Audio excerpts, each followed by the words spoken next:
Well, I mean, it's a long-term project, I would say. In fact, I mean, now it's currently, so I've actually worked on this like since my undergrad degree.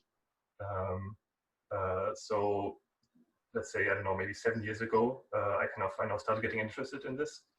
And I think now currently is a very exciting time for quantum information and quantum computation, because now we are kind of currently like at the edge of kind of building devices which are actually useful for computational tasks.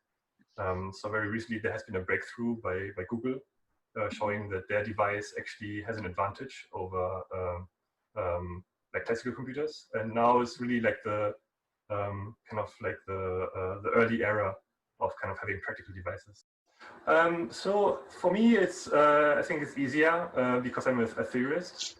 So wherever I am, I can kind of work. That's like the advantage in the situation, I would say. So the work has been affected. Like on the negative side, obviously, it's kind of harder to communicate with people. So I mean, there's like these kind of like Zoom meetings which are now all over the place. And I have several of them like every day. But I think it doesn't really, it's not really a substitute for like meeting in person and having like a whiteboard and kind of, drafting ideas and so on. So it's not quite the same thing. So you have to kind of prepare things in advance to kind of know what you want to talk about. So it is slightly different. But then actually I think currently there's actually a slight positive side as well, even though this is like a tough situation. But what has happened is that there are these webinars now, which have become more common, which are accessible to essentially everyone. So it's very easy to kind of find talks online and kind of join these talks and actually also interact with people. So I think that's like a positive thing in this situation. Oh, that was quite challenging in the beginning somehow. I don't know. It's very hard to kind of separate, work and non-work time when you don't have the commute in between. Also, one positive thing, I don't miss the commute. I think that's it was actually quite stressful. I don't miss the tube at all. Yeah, so my workday kind of starts, let's say, at 8 or 9, depending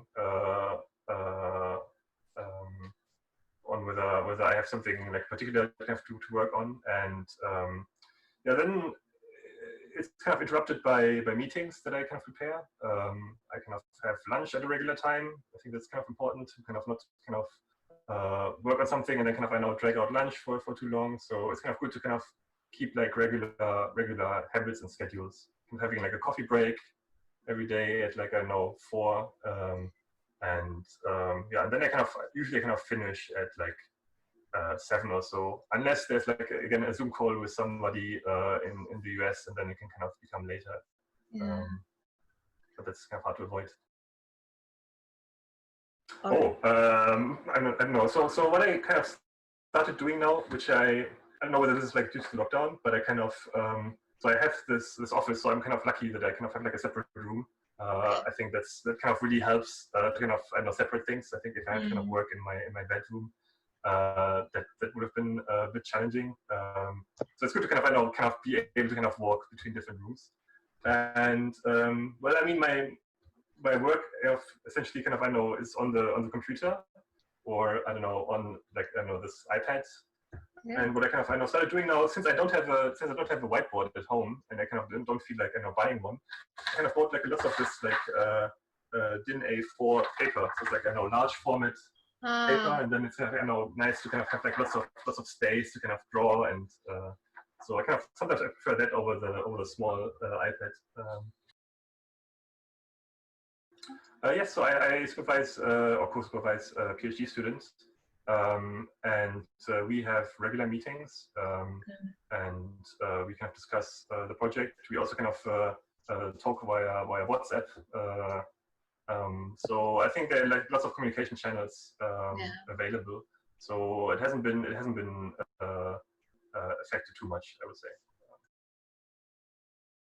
So I still see my office mates regularly because I I'm involved in projects with them. So that's kind of nice. But they are not. I didn't kind of join too many like social events. So there was, I think, like 2 that I've been involved with, which I think just like, I don't know, evening kind of drinking and chatting party.